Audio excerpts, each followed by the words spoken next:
Est-ce que vous avez déjà pensé à l'enfer? Est-ce que vous avez déjà pensé que Dieu, un jour, va châtier ceux qui l'ont rejeté en les mettant en enfer? Est-ce que vous avez déjà pensé que c'est à vous que cela peut arriver? Ce message s'adresse à toi qui te dis chrétien et qui pense qu'un jour va finir au paradis.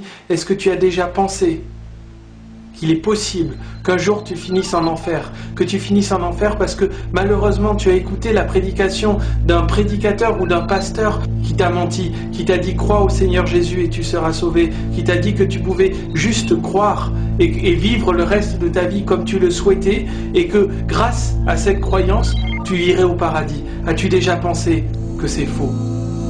Malheureusement dans les églises aujourd'hui on enseigne un évangile dilué. Tout comme on met du sucre dans les médicaments des enfants pour qu'ils les avalent plus facilement, on met des mensonges dans la vérité de Dieu pour qu'elle descende plus facilement au fond de l'âme. Et le diable se régale à nous voir déçus les uns après les autres, à nous voir attrapés dans des mensonges et à nous voir un jour finir en enfer.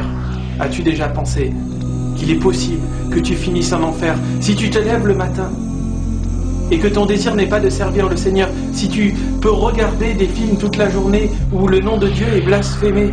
Il se peut très bien que tu ne sois pas chrétien. Si le péché qui t'environne tous les jours ne te gêne pas, il se peut très bien que tu n'aies pas bien compris l'évangile et la vérité de l'évangile. Alors peut-être que tu justifies ton péché et que tu te dis « Celui qui est sans péché me jette la première pierre ». Peut-être que tu regardes tous ces films et que tu te dis après « Je me repens parce que Dieu est miséricordieux, il est riche et ses miséricordes ne sont pas épuisées ». Peut-être que chaque fois que tu pêches, tu tombes à genoux en te disant « Bon, je profite un peu de la grâce que Dieu m'a donnée ». Et c'est pas ça être chrétien. Sais-tu seulement à quel prix Dieu a racheté ton pardon? Sais-tu seulement le coût du pardon? Dieu a déchiré Jésus, aucun de ses os n'a été cassé, mais il a été battu, on lui a mis une couronne d'épines et puis on l'a complètement détruit, on l'a moqué, on lui a craché dessus. Il était au bord de l'agonie au moment où il a rendu l'âme, au moment où il a rendu l'esprit sur la croix, il était au bord de la mort. Mais as-tu pensé au coût spirituel du Père qui se sépare de son Fils, du Père qui prend plaisir à renier son Fils pour racheter ton pardon? As-tu pensé au coût de ton pardon? Et multiplie ça par 10 000 et tu n'arriverais quand même pas à réaliser le poids que Jésus a porté sur son dos pour pardonner un seul de tes péchés. Et tu oses encore dire « Oh, mais c'est pas grave, Dieu est gracieux, mais Dieu est juste. » Sa grâce ne doit pas être prise en vain, parce que Dieu est juste, parce qu'il a acheté ton pardon à grand prix. Tu ne peux pas te lever le matin en prétendant être chrétien, mais en faisant quand même ce que tu veux. Tu vois, Jésus a dit « On ne peut pas servir 2 maîtres. Ou tu aimeras un et tu haïras l'autre. » Et malheureusement, en vivant dans le monde, il y a certains qui aiment plus le monde que Jésus, mais tu peux pas servir un jour l'un, un jour l'autre. C'est où tu aimes Jésus et tu hais le monde, ou tu aimes le monde et tu hais Jésus. Et malheureusement, on trouve trop de complaisance aujourd'hui dans l'église, parce que personne ne reprend personne, parce que tout le monde vit comme il veut, et dès qu'on commence à dire à un frère ou à une sœur, écoute mon frère, ma sœur, tu vis dans le péché, écoute, ce n'est pas la manière de vivre pour Jésus. On nous dit, mais qui es-tu toi pour reprendre ton frère? Qui es-tu toi pour juger le serviteur de notre maître? Mais la Bible nous enseigne et la Bible nous exhorte à nous reprendre les uns les autres, à nous édifier dans notre foi la plus sainte pour qu'on se rapproche de Jésus et pour que le péché n'ait pas de place et d'emprise dans notre cœur, pour que nous n'y ayons aucune part et pour que nous vivions des vies saintes. Malheureusement, dès qu'on reprend un frère, on dit « Oh, tu es lourd et tu juges. » Car qui es-tu pour jeter la première pierre? Est-ce la volonté de Dieu de vivre dans la complaisance? Est-ce la volonté de Dieu de vivre comme s'il n'existait pas d'enfer et pas de paradis? Mais comme je l'ai dit au début, c'est pour les chrétiens que ce message a été fait. Depuis que je prie pour toi, mon frère, ma sœur, qui croit pouvoir un jour prétendre aller au paradis en vivant comme tu le souhaites depuis toujours. Mais si tu aimes les choses que tu fais alors qu'elles ne plaisent pas à Dieu, alors tu es Dieu. On ne peut pas servir de maître. Dans Jean 15, Jésus parle de fruits. Il dit que vous reconnaîtrez les faux prophètes aux fruits qu'ils portent. Il dit qu'un bon arbre ne peut pas porter de mauvais fruits. Nous serons reconnus aux fruits que nous portons. Alors peu importe ton témoignage, peu importe d'où tu viens et ce que tu as fait et ce que tu endures tous les jours, si tu portes de mauvais fruits, tu es un mauvais arbre. Il n'est pas nécessaire de connaître toute ton histoire pour déterminer ta destinée. Beaucoup viendront à Jésus en lui disant « Seigneur, Seigneur !» Et lui, un jour répondra « Oui, tu as prêché, oui, tu as un beau témoignage, mais pourtant, éloigne-toi de moi, toi qui commets l'iniquité. » Ce message ne s'adresse pas aux païens. Lorsque Jésus parle, il parle à ceux qui prétendaient être chrétiens. Si tes fruits sont mauvais, tu n'es pas chrétien. Il suffit seulement de regarder. La seule manière d'arriver jusqu'au bout, la seule manière de ne pas finir en enfer, c'est de tenir jusqu'au bout. Jésus a dit que ceux qui tiendront jusqu'au bout, ceux-là seront sauvés. Demeurez en moi, et je demeurerai en vous. Je suis la vigne et vous êtes les sarments. Es-tu un sarment ou t'es-tu coupé du Christ après lui avoir donné ta vie? Vis-tu pour lui ou vis-tu pour toi? Ton témoignage n'importe pas, ce sont les fruits que tu portes qui montrent si oui ou non tu es sauvé. Alors peut-être que tu te dis, mais tu es dur Ludovic, tu es dur avec moi, tu juges trop les gens, ne te permets pas, tu n'as pas le droit, tu n'aimes pas les gens, tu es si dur. Mais si je prêche ce message aujourd'hui, si tu l'écoutes, c'est parce que Dieu t'aime, c'est parce que je t'aime, c'est parce que l'enfer est beaucoup trop dur pour que tu y ailles. Et que si personne ne prêche la vérité, tu ne la connaîtras pas. Si tu n'entends pas la vérité, alors tu ne recevras pas le vrai message de l'évangile.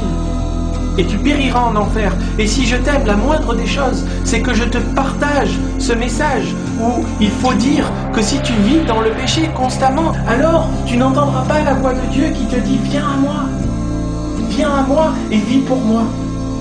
Le vrai amour, c'est aussi d'avertir quelqu'un lorsqu'il va au-devant d'un grave danger.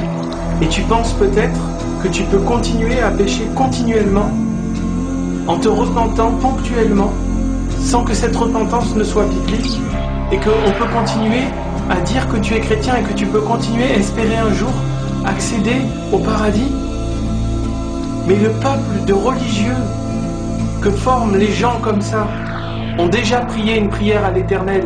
Dans Jérémie 14, 20 à 22, le peuple d'Israël dit « Éternel, nous reconnaissons notre méchanceté, les fautes de nos pères, car envers toi nous avons mal agi. Pour l'honneur de ton nom, ne nous méprise pas, et n'oublie pas l'alliance que tu as faite avec nous, ne la révoque pas. » Voici ce que Dieu leur a répondu. « Même si Moïse et Samuel se tenaient devant moi pour prier pour ce peuple, je ne me soucierai pas d'eux. » C'est assez triste.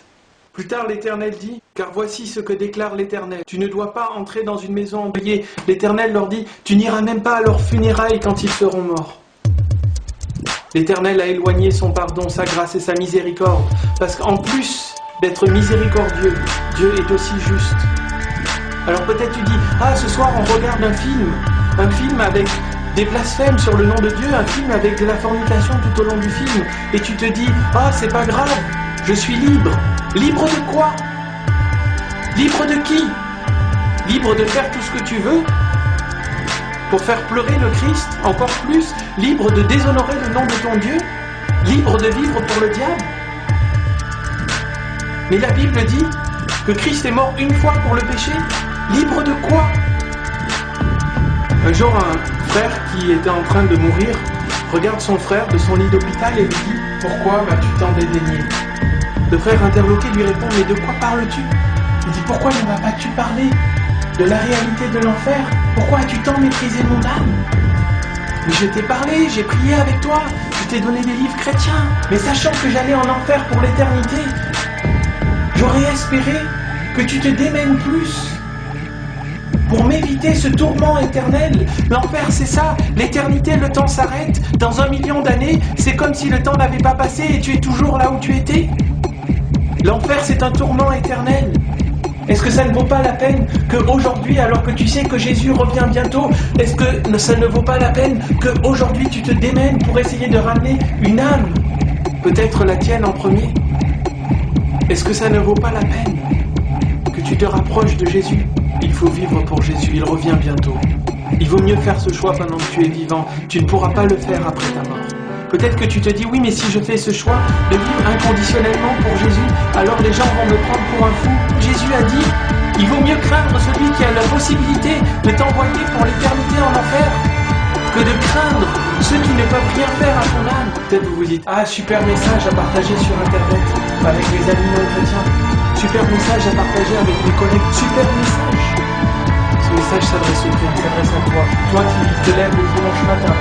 Toi qui vas à l'église, toi qui pries tous les soirs, qui rends grâce pour les repas. La main de l'Éternel n'est pas trop courte pour sauver. Son oreille n'est pas sourde qu'elle ne peut pas entendre. La Bible dit que ce sont nos fautes qui nous séparent de notre Dieu. C'est à cause de nos péchés qu'il s'est détourné de nous. Viens à Jésus.